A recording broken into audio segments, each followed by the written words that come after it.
shortened version of driving markets today purely because of the vacation. Let's move on and focus on the credit rating agencies downgrading the US. There's another two agencies called Standard & Poor's Rating Agency and Moody's. They could come in and also downgrade the US because of the bizarre and the fiasco of managing their fiscal management within the US. Remember, the debt ceiling, which was agreed a couple of months ago, reached the last day before the US would go into default. That frightened the rating agencies and said that there's mayhem as far as fiscal management or money management is concerned in the US. This is not a new phenomenon. This has been going on for years, for the last 20 years. And the rating agency, well, Fitch is the first one, has downgraded the US from AAA down to AA+.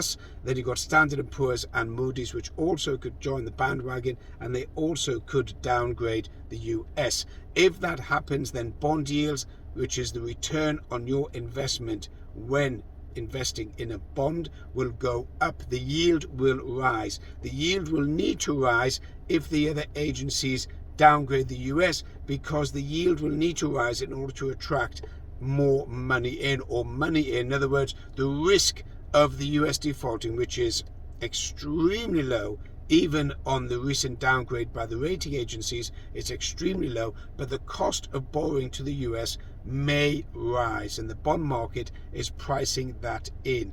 US dollar also being the main national currency of the US. If there is another downgrade by the other rating agencies, then you could see the US dollar weaken further. There's an overall trend on the dollar downwards in any case, so take that into account when looking at foreign exchange markets. This week we've got a couple of big numbers out. You've got US CPI, which is retail price inflation, expected to stay the same, and you've also got PPI, producer price index, which is manufacturing inflation, also expected to stay the same.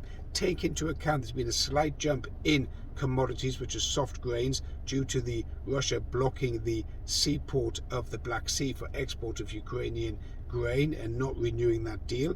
In addition to that, oil has been creeping up for the last 4 to 6 weeks, and that is going to have an impact on inflation, considering it is a main component of an inflation measure. So you could see inflation tick up as a result of oil increasing in price. That's something to keep an eye on. China, big one, balance of trade coming out this week on Tuesday, Wednesday. That is a big number to watch, because that will give you a further indication which direction China is going in.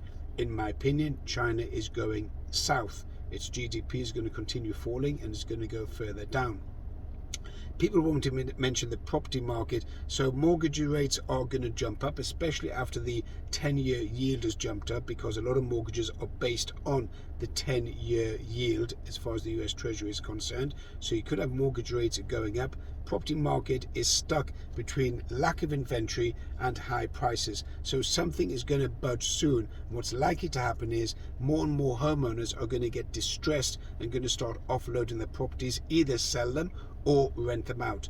Now, as more properties come on the market, rents will go down in 2024. That is, in my opinion, a pretty high certainty. Could be wrong, but I'm pretty sure plenty of the property guys will come on and correct me. Bitcoin's interesting, stuck at 29,000. There's a big view there. It's going to go all the way down to 15,000. Could happen. Who knows? I think if it doesn't break above 30,000, then I'm going to follow that view. That's going to test the 25. If it doesn't support, then it's going to go all the way down to below 25. That's more or less it, apart from the whole scandal going on in the US with Hunter Biden and all the media making no fuss whatsoever of the Biden scandal, making a whole fuss regarding Trump. There's definitely some sort of conspiracy going on there, but that's a separate video. And this is Mayor Valensky with Driving Markets. Share, subscribe, comment.